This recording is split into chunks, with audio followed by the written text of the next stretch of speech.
एक सवाल पूछती हूँ आपसे, बॉलीवुड में जब कोई नया एक्टर लॉन्च होता है तो उसकी एक्टिंग देखी जाती है या उसका टैलेंट देखा जाता है?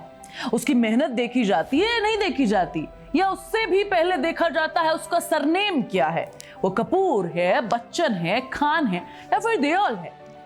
और अगर है तो बोला जाएगा वेलकम है जी, वेलकम है, आपके लिए रेड कारपेट रेडी है, एक बड़ी फिल्म तैयार है, करण जौहर का सपोर्ट है, पीआर मशीन पहले ही चालू हो गई है। लेकिन अगर सरनेम सुनकर कोई नहीं पहचानता तो भाई स्ट्रगल की लंबी लाइन है तुम्हारे लिए, लग जाओ उसमें। ये सुनकर गुस्सा आता है, लेकिन आज मैं तुम्हें वो बताऊंगी जो कोई नहीं बताता। नेपो किड्स का असली इशू ये नहीं है कि उनके पेरेंट्स फेमस है, असली इशू है वो इकोनॉमिक्स, वो सिस्टम, वो लॉन्चेस जो होते हैं, और उस सिस्टम को समझना बहुत जरूरी है। इरफान खान को 15 साल क्यों लग गए, नवाजुद्दीन सिद्दीकी को 20 साल क्यों लग गए, सुहाना खान को 6 महीने में ही डेब्यू मिल गया? आज वो इकोनॉमिक्स तुम्हारे सामने खोलती हूँ। शुरुआत करते हैं एक सिंपल सवाल से, एक प्रोड्यूसर क्यों नेपो किड को लॉन्च करना चाहता है? जवाब सिंपल है, रिस्क कम होता है। जब एसआरके की बेटी सुहाना हर चीज में आई, नेटफ्लिक्स ने उस फिल्म को क्यों इतना फंड किया? क्योंकि सुहाना खान के इंस्टाग्राम पर 3 मिलियन फॉलोवर थे, बिना किसी एक फिल्म के। अगस्त्य नंदा अमिताभ बच्चन के नाती, उनके 1 मिलियन फॉलोवर थे। खुशी कपूर श्रीदेवी की बेटी 2 मिलियन फॉलोवर हैं, यानी फिल्म रिलीज होने से पहले ही गारंटेड ऑडियंस थी। एक इनसाइडर ने हॉलीवुड रिपोर्टर इंडिया को बताया, एक 20 करोड़ की फिल्म की मार्केटिंग पर 5 करोड़ खर्च होते हैं, 100 करोड़ की फिल्म पर 20 करोड़ खर्च होते हैं। लेकिन अगर स्टार किड इन्वॉल्व हो तो मार्केटिंग बजट कम हो जाता है अपने आप, है ना? क्योंकि उनके फॉलोअर्स बहुत ज्यादा हैं, क्योंकि जर्नल अप्रोच है, फेस को पॉपुलराइज करना होता है, और ये लोग ऑलरेडी पॉपुलर है, फिल्म को नहीं। एक रिपोर्ट आती है, स्टार किड के लॉन्च में पैसे फिल्म पर नहीं फेस पर खर्च होते हैं, और ये फेस पहले ही सोशल मीडिया पर बिक चुका होता है।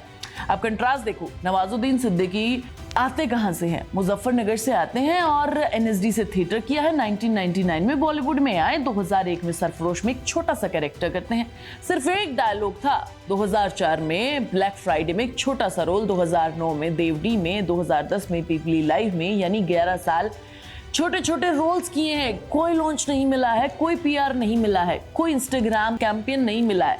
2012 में गैंग्स ऑफ वसेपुर आती है, 13 साल बाद नवाजुद्दीन सिद्दीकी पहली बार लीड रोल में थे, 13 साल। और उसी साल अर्जुन कपूर की डेब्यू फिल्म लॉन्च हुई, 2 स्टेट्स अनाउंस होती है, बोनी कपूर का बेटा, पहली फिल्म लीड रोल, YRF का बैनर, करण जौहर का सपोर्ट, अर्जुन के इंस्टाग्राम पर लॉन्च से पहले ही लाखों फॉलोवर, है ना?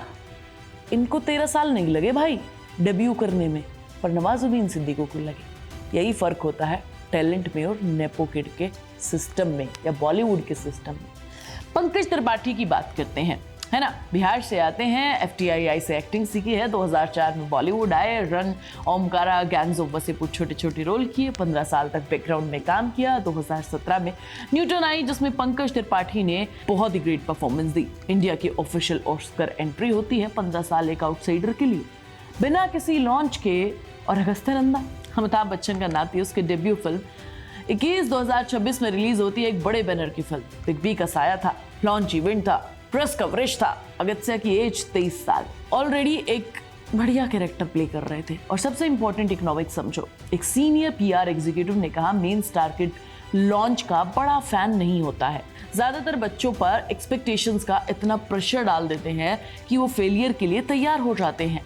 ये ज्यादातर पेरेंट्स की सेटिस्फेक्शन के लिए होता है, बच्चे की भलाई के लिए नहीं। एक रिपोर्ट और आती है, एक इनसाइडर हैं बॉलीवुड इंडस्ट्री के, वो कहते हैं इंडस्ट्री के अंदर से ये बात बहुत पावरफुल है, क्योंकि जानवी कपूर को देखो, लेजेंड श्रीदेवी की बेटी हैं, डेब्यू होता है धड़क से, फिल्म एवरेज रही, गुंजन सक्सेना आई, मिली आई, बवाल आई, हर फिल्म एवरेज या फ्लॉप थी, लेकिन फिर भी अगली फिल्म का ऑफर आता रहता है ना?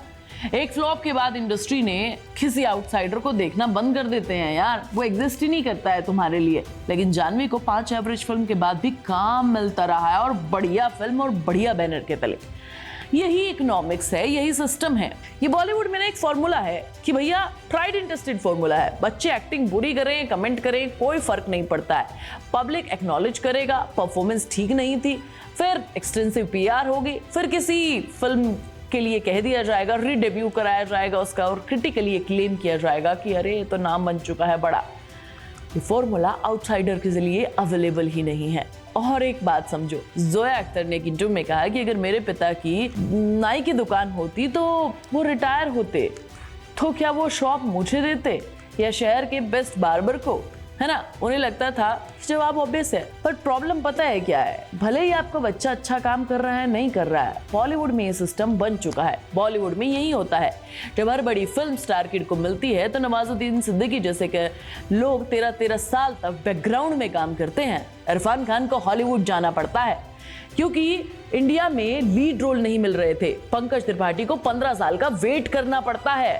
और उससे भी दर्दनाक केस सुशांत सिंह राजपूत का, एक आउटसाइडर जिसने MS धोनी जैसी ब्लॉकबस्टर फिल्म दी, केदारनाथ जैसी फिल्म दी, फिर भी इंडस्ट्री ने और बड़े प्रोडक्शन हाउसेज ने इजीली उनका रिप्लेसमेंट ढूंढ लिया। प्रोजेक्ट्स कैंसिल हुए और एक दिन वो नहीं रहे। जब टैलेंटेड आउटसाइडर्स को इंडस्ट्री बाहर का रास्ता दिखाती है ना, तब टैलेंटलेस नेपो किड्स सक्सीड करते हैं, जीतते हैं, खुशी मनाते हैं, डेब्यू होते हैं। ये सिर्फ नेपोटिज्म नहीं रहता है, ये कुछ और ही बन जाता है। नेपो किड्स की क्या गलती है, उनका कोई कसूर नहीं है यार, वो तो वही ले रहे हैं जो उन्हें मिल रहा है। गलती उस सिस्टम की है यार, जो ये कहता है कि किसे चांस मिलेगा और किसे नहीं मिलेगा। गलती उस प्रोड्यूसर की है जो 20 करोड़ की फिल्म में मार्केटिंग पर 5 करोड़ खर्च करते हैं एक ऐसे फेस के लिए जिसने अभी तक कुछ प्रूफ भी नहीं किया है। गलती उस इकोनॉमिक्स की है जहां पर इंस्टाग्राम फॉलोवर्स टैलेंट से ज्यादा इंपॉर्टेंट होते हैं। और जब तक ये इकोनॉमिक्स नहीं बदलती है तब तक नवाजुद्दीन सिद्दीकी जैसे एक्टर 13 साल तक वेट करते रहेंगे, इरफान खान जैसे एक्टर हॉलीवुड जाते रहेंगे, और सुहाना खान जैसे स्टार की जिसमें टैलेंट हो सकता है वो हमेशा शेडो में रहेगी जो उनके सरनेम में है ना। बॉलीवुड का सबसे बड़ा दोगलापन है ये। तुम मुझे कमेंट करके बताओ तुम्हें क्या लगता है, नेपो किड का सिस्टम कभी बदलेगा? मैं तुम्हें नेक्स्ट वीडियो में मिलूंगी, तब तक तुम चैनल को सब्सक्राइब कर लेना, वीडियो को लाइक और शेयर कर लेना और प्लीज बेल आइकन दबाना मत भूलना।